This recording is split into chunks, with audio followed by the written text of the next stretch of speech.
네, 안녕하십니까. 부경대학교 팀도스 최종 발표를 맡게 된 김도희라고 합니다. 발표 시작하겠습니다. 발표 순서는 크게 세 가지로 나눴습니다. 첫 번째로 자체 설계, 다음으로 파워트레인 설계에 대해 말씀드리고 마지막으로 독창적 설계 적용으로 마무리하도록 하겠습니다. 자체 설계입니다. 최근 자동차 산업에서 경량화에 대한 중요성이 큰 화두가 되고 있습니다. 저희도 이러한 상황에 맞추어 저희 차량을 최대한 가볍게 만들고자 노력하였습니다. 대표적으로 기존의 SM450로 만들었던 너클, 허브, 스티어링 시스템을 알루미늄 7075 T6 제품을 사용하여 최대 경량화 80%까지 이루어냈습니다. 경량화와 함께 구조 해석까지 보장이 되어야 합니다. 다음은 알테아사의 인스파이어 해석 프로그램을 이용하여 너클의 구조 해석을 한 모습입니다. 너클에 가해진 하중 조건으로는 다양한 논문을 참고하였고 너클에 2000N이 가해졌을 때 최소 안전율 3.7이 개선되어 이는 안전하다고 판단되었습니다. 프레임 구조 해석 또한 총 중량 300kg, 충력은 10kN을 가정하였을 때 해석 결과는 다음과 같습니다. 최대 변형량 4.5mm에서 최소 안전율은 5로 안전하다고 할 수 있습니다. 다음은 조향 시스템 설계입니다. 조향 시스템 설계에서 크게 세 가지를 고려하였습니다. 먼저 에크만 장도식입니다. 조향 설계를 할 때 에크만 장도식을 사용한다면 차량이 선회할 때 바퀴가 미끄러지는 것을 막고 핸들이 최대 큰 저항이 걸리는 것을 막을 수 있습니다. 이렇게 해석을 한 결과 너클암 길이, 너클암 각도, 그리고 최소 회전 반경을 선정하였습니다. 다음 지오메트리를 통해 렉피니언의 기어비를 선정하였습니다. 저희 최대 렉 트래블이 52.1mm인데 이때 바퀴의 최대 각도는 약 48도입니다. 저희 직진 구간이 많은 경기 상황을 고려하여서 저희는 핸들의 민감성보다는 가벼운 핸들 조작성이 더 유용하다고 판단하였고 이때 기어비는 5.6대 1로 계산하였습니다. 이 기어비와 가장 맞는 렉피니언을 선정하였고 이를 설계에 적용하였습니다. 그리고 시운전을 하였을 때 생각보다 핸들의 조작성 면에서는 안정적이었으나 실제 운전을 했을 때 슬라롬 부분에서는 핸들이 많이 꺾이는 부분이 있기 때문에 이런 부분에서는 조금 기어비를 낮추는 것이 조금 더 좋지 않을까 판단을 하였습니다. 앞으로 설계에서는 이런 부분을 좀 더 고려하여 기어비를 조금 더 낮추는 것이 좋을 거라고 생각을 했습니다. 또 다음에 차량 직진 주행성을 강화시키기 위해서 캐스터각, 킹핀각을 설정하였는데 직진 주행성을 강화시키기 위해 포지티브 캐스터각 그리고 핸들의 조작성, 보온성을 증대시키기 위해 킹핀각 11.8도로 두었습니다. 다음은 파워트레인 설계입니다. 대회 규정에 맞추어서 전기 자동차에서 사용하고 있는 가장 많이 사용하고 있는 두 가지 모터를 선정하였습니다. 첫 번째는 세이타사의 아그니 119R 55 모터이고 두 번째는 골든 모터사의 HPM 모터입니다. 이 두 가지 모터 중 어떤 모터가 저희 차에 더 부합하는지 기존 분석을 해보았습니다. 먼저 아그니 모터는 브러쉬 모터입니다. 또 HPM 모터는 브러쉬가 없는 BLDC 모터입니다. 유지 및 보수 측면에서 보았을 때 브러쉬가 없는 BLDC 모터가 내구성이 좀 더 뛰어납니다. 에너지 효율 분석에서 보았을 때는 두 가지 전류가 똑같은데 토크가 HPM 모터가 좀 더 낮음을 확인할 수 있습니다. 이때 토크가 좀 더 낮다는 것은 전류를 좀 더 높여서 토크를 높여야 한다는 의미인데 전류가 높아진다는 것은 발열량이 높아진다는 것이고 발열이 높으면 동력 손실로 이어지게 됩니다. 따라서 에너지 효율 면에서 아가니 모터가 더 유리할 것입니다. 효율 그래프를 보았을 때도 효율 그래프가 90% 이상 또 HPM 모터에서는 85%의 내외에 머무는 것을 확인할 수 있습니다. 따라서 에너지 효율 면에서는 아가니 모터가 유리합니다. 또 무게 측면에서는 아가니 모터가 12kg, HPM 모터가 17kg으로 약 5kg 아가니 모터가 더 가볍습니다. 이러한 비교 분석을 하였을 때 저희 모터에 맞는 모터는 아가니 모터라고 판단하였습니다. 그 이유는 슬라렌 같은 큰 토크를 출력하는 경우와 또 차량 경량을 고려하여서 HPM 모터보다 아가니 모터가 더 유리할 것이라고 생각했습니다. 또 한정된 배터리 양으로 에너지 효율이 중요하다고 생각했기 때문입니다. 축전지는 델코사의 DF80L 납 배터리를 사용하였습니다. 스펙을 살펴보시면 CCA가 630A입니다. 이 의미는 이 축전지가 최대 630A까지 방전할 수 있음을 의미합니다. 저희 모터의 피크 전류가 290A이기 때문에 이 축전지를 사용하도 안전하다는 결론이 나옵니다. 대회 규정에 맞추어서 이 배터리를 4개 직렬 연결을 한 후 48V로 맞추어서 효율 90% 이상 구간에서 75A를 유지한다고 봤을 때 약 65분 동안 이 배터리를 사용하도 무방하다는 결론이 나옵니다. 저희가 차량을 설계하면서 가장 오랫동안 고민했던 부분이 어떻게 하면 이 토크를 효율적으로 쓸 수 있을까라는 것이었습니다. 이 토크를 효율적으로 쓰기 위해서 저희는 변속기를 추가하여 기계적, 전기적 효율을 증가시키자라고 생각을 하였습니다. 70A를 사용하고 최소 40km/h 이상 낼 수 있는 기어비를 선정하자는 것이 첫 번째 목표였습니다. 변속기는 VGF 엔진을 개조하여 사용하였습니다. 변속기 내부 기어비를 저희가 임의로 조정할 수 없기 때문에 변속기 출력 샤프트 스프라켓과 LST 스프라켓 사이의 기어비를 조절하는 방식, 또 모터 크랭크 사이의 기어비를 조절하는 두 가지 방식으로 설계를 진행하였습니다. 그러나 LST와 변속기 사이의 스프라켓에는 체인이 연결되어 있기 때문에 축간 거리를 최소화하면서 안정성을 높이기 위해서는 LST 변속기 사이의 기어비가 1대1에 가깝게 되어야 합니다. 따라서 초반 설계에는 모터 크랭크 사이의 기어비를 설계하는 식으로 진행이 되었고, 오른쪽 표를 보시면 기어비가 만약 2대1인 경우에 속도 사용폭이 상당히 좁습니다. 반면 기어비 4대1을 사용한 경우 속도 사용폭이 넓으나 기울기가 낮음을 확인할 수 있는데, 이는 가속도가 낮음을 의미합니다. 따라서 속도와 가속도를 두 가지를 고려했을 때 기어비 3대1로 맞추는 것이 최적이라고 판단하였습니다. 또 기어의 언더컷 현상을 고려하면 최종 기어비는 36대11로 선정하였습니다. 이렇게 계산한 결과 1단부터 5단까지 기어비는 5.18부터 1.55까지 변경할 수 있습니다. 3kW에서 최고 속력은 시속 64km가 됩니다. 이렇게 설계를 하여 제작을 하였고, 실제로 시운전을 해보았을 때 변속기는 저단 부분에서 전류를 낮게 사용하면서 또 고토크를 낼 수 있었기 때문에 속도를 빠르게 높일 수 있었습니다. 그러나 변속기 자체의 무게가 있기 때문에 최고 속력을 높이기 위해서는 이러한 경량화 부분에 변속기 자체의 무게를 좀 더 감량하는 식으로 설계를 진행해야 할 것이라고 판단을 하였습니다. 저희 팀은 독창적 설계 적용을 위해 카오를 CFT 전산유체역학을 통해서 설계를 진행하였습니다. 전산유체역학이란 나비에스토크 방정식의 유체 유동을 컴퓨터를 기반으로 해석하는 것을 말합니다. 차량 설계에 있어서 다운 포스를 최대화하고 리프트 포스를 최소화하는 방향으로 진행이 되어야 합니다. 왼쪽 그림은 압력 분포, 오른쪽 그림은 속도 분포를 나타내고 있습니다. 압력 분포를 보시면 차량 상부에서 양압, 차량 하부에서 음압이 형성되고 있는데, 이 의미는 힘이 위에서 아래 방향으로 작용하면서 다운포스가 형성되고 있음을 의미합니다. 속도 분편 면에서도 차량 하부에서 유속이 빠르고 차량 상부에서 유속이 느린데, 이는 베르누이 방정식에 의해서 속도가 차량 윗부분의 압력이 더 높음을 의미합니다. 또 이제 카울의 입사각을 변경하면서 와류를 최대한 줄이고자 했습니다. 이유는 와류가 형성되면 공기가 머물게 되면서 진동이 발생하기 때문입니다. 또 측면부도 정면부와 유사하게 유속이 아래 부분에서 빠르게 형성되고 있음을 확인할 수 있습니다.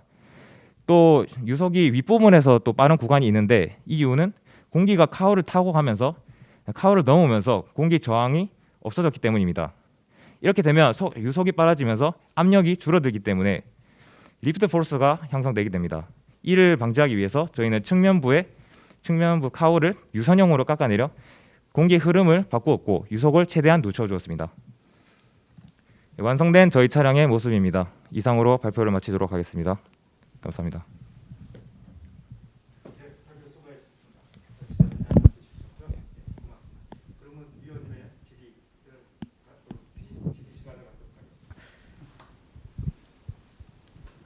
일단 킹펜 캐스터 설정을 하는 데 있어서 아까 그림으로 봐서는 CAD상에서 한 것 같아요. 실제 차에서 한 거죠? 네, 설계상은 일단 방금 말씀드린 것처럼 카티아 설계를 이용해서 했습니다. 그러니까 우리가 일반적으로 정렬을 본다면은 차상에서 일반적으로 생각을 해야 되는데, 차상에서 얘기를 하지 않고 단순히 형상으로만 한다는 거는 좀 어떤 생각했던 설계값에 대한 실제 적용했을 때 약간 에러가 오차가 좀 발생할 수 있을 것 같은데. 일단 저희가 맨 처음에 너클을 설계할 때 일단 기본 목표로 이제 차량의 직진성을 최대한 강화시키자 이런 생각으로 너클 자체에 킹핀 각을 설정해서 좀 킹핀 각이 이번에 좀 높게 나왔습니다. 이렇게 해서 차량을 회전해 봤을 때 바퀴가 이제 바로 이렇게 180도로 Z축 방향으로 도는 게 아니라 이제 지면과 조금씩 약간 입체형 방향으로 돌아가는 거 확인하면서 이거는 좀 직진 주행성에 좀 이상적이다 이렇게 판단을 하였습니다. 그러니까 차상에서 했다는 얘기죠. 아, 예. 차 상에서 설계를 했고 또 뭐 토인 이런 것을 이용해서 또 직진 주행성 그런 거는 저 차량 직접 제작을 해서 또 뭐 조절을 해가면서 그런 식으로 진행했습니다. 제 기억으로 부경대학교가 올해가 처음 출전하는 대회가 아니죠. 아, 이번에 전기차는 첫 대회입니다. 아 그래요? 예, 맞습니다. 처음 나오는 거예요. 예. 그러니까 우리가 변속기를 썼다고 네, 맞습니다. 변속기 적용한 거예요. 네, 변속기를 도입을 해서 모터와 같이 사용을 했습니다. 그래서 변속이 되도록 네네. 차량 그 속도에 그 토크와 맞춰가지고. 예, 맞습니다. 그러니까 봤으면 좋았을 건데. 우리 그 변속기 쓴 팀은 제 기억이 좀 처음 보는 것 같아가지고 전년도하고 좀 비교를 해가지고 어떤 차이가 있나. 난 개인적으로 그게 궁금해가지고 물어보려고 했던 거예요. 근데 우리가 처음 출전이라고 하니까 전년도 기록은 그 자료는 없을 것 같아요, 그죠? 저희도 그런 비교할 수 있는 데이터가 없어서 좀 그런 면에서 좀 많이 고민을 하다가 이제 변속기를 넣어서 이 토크가 제일 중요하지 않습니까? 이 토크를 좀 효율적으로 관리하자 이렇게 해서 했는데 실질적으로 좀 효과가 있었던 점은 전류를 조금 더 효율적으로 사용할 수 있었던 것 같습니다. 특히 토크가 큰 부분에서는 전류가 많이 사용하게 되는데 이런 부분에서 특히 저단 부분에서 이제 큰 기어비를 사용함으로써 이제 기어비 이제 전류를 좀 줄이고 그런 식으로 해서 좀 배터리를 오랫동안 쓰는 그런 식으로 진행하였습니다. EV 부분은 처음이고 그럼 뭐 포뮬러 그쪽을 출전을 했었나요? 저희는 바하 쪽으로 많이 추천했습니다. 그럼 바하 쪽에서 카울도 그 유동 해석을 했어요. 카울 유동해서는 이번이 또 처음이었습니다. 이것도 처음이에요. 네네. 그러니까 단순히 우리가 볼 수 있는 결과값은 그 계산값에 의한 그 값밖에 없는 거네요, 그렇죠? 그 실제로 네. 적용해가지고 비교할 수 있는 저거는 없는 거고. 네네. 이게 카울 설계라는 게 또 막 다 넣기에는 또 발표상에 시간 좀 문제가 있어가지고. 발표자 그냥 적용하려고 넣은 게 아니고 그 발표자를 위해서. 그러니까 PPT 말씀하시는 건가요? 아니 지금 카울을 유동 해석을 해가지고 제작을 했다면서요. 네네네. 그러니까 그 기록이 그 결과가 네. 실제로 그 테스트 때하고 어떤 결과값 차이가 있는지. 그 이론적인 면에서는 만약에 이렇게 설계를 했을 때 이제 같은 무게의 세단 차량이 있다면 약간 거의 무게적으로 80kg 정도 이득을 볼 수 있다 이런 결과가 있었는데 저희가 실제로 그게 정확하게 이렇게 된다라고는 확인하기 좀 힘들었고 이제 카울을 씌운 상태랑 카울이 안 씌운 상태랑 차량을 달려보면서 속도 차이를 비교해 봤는데 속도가 빠르게 된다면 이게 좀 더 차이가 커질 테지만 저희 차량의 속도가 60km, 50에서 60km 사이에 거치기 때문에 크게 조금 카울을 씌웠을 때 속 차이 있었지만 엄청 논문적으로 이렇게 극대한 차이가 있었다 그렇게까지는 말씀을 못 드릴 것 같습니다. 저는 뭐 방금 위원님이 다 언급을 해주신 것 같아서 간단하게 말씀드리겠습니다. 경량화 설계하고 안전 설계를 위주로 하셨죠?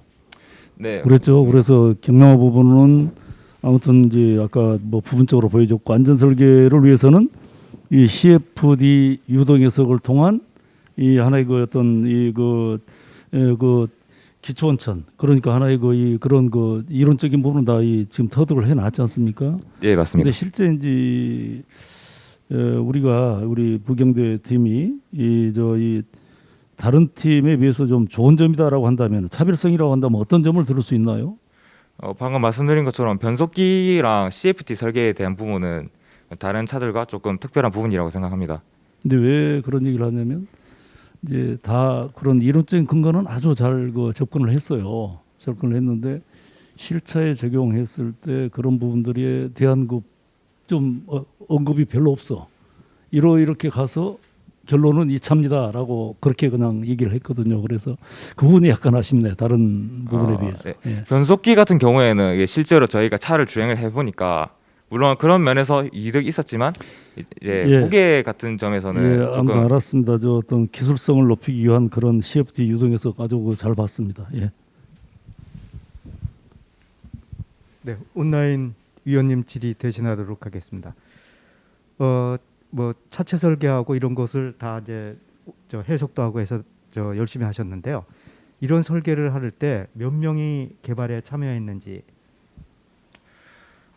동아리 전체 인원은 10명 정도 되지만 이제 작년까지는 이제 또 코로나가 심해짐에 따라 작업이 또 다 많은 사람들이 진행할 수 없기 때문에 이제 오전조, 오후조 이렇게 나누어서 역할을 정하고 이런 식으로 진행을 하였습니다.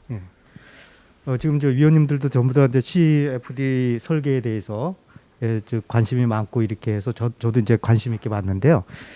그걸 실차에 적용하지는 못했다 그랬잖아요. 그죠? 실차에서는 해석을 못했잖아. 그러니까 이론적으로 CAD에서 해석은 해봤지만 실차에 적용해서 실제로 몇 킬로에서 그 효과가 나는지, 그 효과가 어떻게 되는지에 대해서는 아까 카우를 벗겼을 때하고 씌울 때뿐이 차이를 못 느꼈다고 했잖아요. 그죠? 속도 차이. 실제로 차에서 해서는 그거를 실험 데이터를 안 했잖아요. 그죠? 근데 위원님께서 몇 킬로에서 그 효과가 CFD를 했을 때 다운포스 효과가 나는지를 질의하셨는데 요거는 뭐 실자해서 안 했으니까 넘어가도록 하겠습니다. 그리고 발표 자료에서 타이어에 대한 언급이 없다라는 질의가 있어요. 그래서 타이어 선정에 대해서 어떤 사항을 고려했는지 이런 질의가 왔습니다. 답변 부탁합니다. 타이어는 일단 전기 자동차에서 속도면이 중요하기 때문에 속도를 위해서는 접지가 조금 줄어들어야 한다고 좀 판단했습니다. 그래서 시중에 있는 오토바이 매장에 들려서 접지면이나 그런 최대한 타이어 압을 많이 넣을 수 있는 그런 종류의 타이어 종류를 생각했다기보다는 그런 접지를 할 수 있도록 공기압을 많이 넣든 그런 식으로 좀 생각을 했습니다. 그러니까 답변이 잘 됐는지 모르겠는데 제가 질문 몇 개 하겠습니다. 아까 보니까 에크만 장토식 사용을 한다고 해서 타이로드하고 너클 암하고의 그것이 이제 에코만하고 맞아야 되잖아요, 그죠? 예. 그래서 설계도를 잘 유세해봤는데 그 부분이 반영돼서 설계한 것 같지가 않아 보이는데 한번 설명 좀 부탁할까요? 어떤 부분이 반영이 잘 안 된 것 같다는 기어박스에 타이로드 앤드 볼 조인트 있죠? 네네. 어딘지 알죠? 예. 그게 이제 너클하고 붙어야 되잖아요, 그죠? 예. 그게 붙어 있을 때 에크만 장토식 그 길이가 맞아야 되잖아요. 네네. 근데 이 설계도에는 그게 어떤 길이에 어떻게 돼 있는지 그것을 맞춰서 했는지가 안 나와요. 너클함 길이가 어떻게 해서 선정했느냐. 그렇죠. 그래서 그게 부분이 없어. 그 부분도 저희가 이렇게 설명드릴 초반 PPT에는 넣었는데 그거를 이 PPT를 막 정리하다 보니까 너무 길어질 것 같아서 저희가 나름의 강점이라 생각하는 부분을 좀 집중해서 넣었고 그런 부분을 결과적인 부분만 나타냈습니다. 너클 설계할 때 그 부분이 반영됐다는 게 반드시 들어가야지만 그거하고 그대잖아요, 그죠? 네, 맞습니다. 그 그 부분은 조작상과 또 연결되기 힐 때문에. 얼라이먼트에서 캐스터 킹핀 얘기를 했잖아요. 네. 킹핀을 왜 주셨어요? 킹핀도 이 핸들의 복원력을 증대시킬 수 있기 때문에 이 킹핀의 각도를 좀 크게 하여서 좀 직진 주행성을 강화시키자는 목적으로 이렇게 설계를 하였습니다. 그것 때문에요? 예. 다시 한번 한번 보시고요. 킹핀을 하게 되면은 바퀴가 바깥으로 휘나요? 안쪽으로 휘나요? 바퀴가 바깥쪽으로 이렇게 이게 바깥쪽에. 그럼 그걸 막아야 될 거 아니에요. 그럼 막기 위해서 뭐를 줘야 되죠? 그래서 뭐 캠버나 이런 것을 말씀하시는 거라면 캠버는 네거티브 캠버를 주어서 이제 슬라럼 쪽에서 이제 또 접지가 많이 되게 되어서 이제 마찰로 인해서 좀 회전율을 좀 빠르게 그런 식으로 설계를 했습니다. 어쨌든 하여간 그 휠러 에어매트는 그 여러 가지 토인하고까지 다 연관돼 있잖아요. 그죠? 캐스터만 빼고. 네, 맞습니다. 그런 부분에 대해서 좀 더 공부를 좀 했으면 좋을 것 같아요. 그리고 아까 보면 기어비 선정 얘기가 쭉 나오는데 기어비를 선정하면은 이제 아까 가속도도 나와 있잖아요, 그죠? 네. 근데 그 가속도하고 기어비 선정을 하게 되면은 모터를 받아줘야 되고 그 모터를 드라이빙하는 컨트롤러가 받아줘야 되잖아요. 네. 근데 그 부분은 어떻게 했는지가 언급이 안 돼 있어요. 컨트롤러 부분은 저희가 KDZ 이제 그 제품을 사용했었는데 근데 그 부분은 저희가 언급을 따로 하진 않았습니다. 그 부분하고 이게 연계가 되지 맞는 거지, 그죠? 하여간 그 시간이 없어서 내가 자세한 질의를 안 하고요. 그다음에 전기 자동차에 변속기 있습니까? 저희 자동차 말씀하시는 아니요, 일반적으로. 일반적으로 사용하는 경우도 있습니다. 하지만 일반적으로 일반적으로 이제 사용하는 경우는 감속기는 있어도 변속기가 있나요? 이제 그 저희처럼 5단까지 사용하지 않더라도 2단 정도는 변속을 해서 사용하는 경우도 있습니다. 예. 그래서 이게 아까 말했지만 기업이 선정 가속도 이런 것이 모터 드라이버가 잘 선정된다면 구태여 무게가 무겁고 동력 손실이 오는 변속기를 꼭 써야 되나? 예, 그 부분도 한번 다음에 설계할 때 좀 네네. 고려 좀 해줬으면 좋을 것 같아요. 네, 잘 알겠습니다. 예, 예. 예, 그러면 위원님 질의가 끝났으므로 질의응답은 마치도록 하겠습니다. 수고하셨습니다. 네, 감사합니다.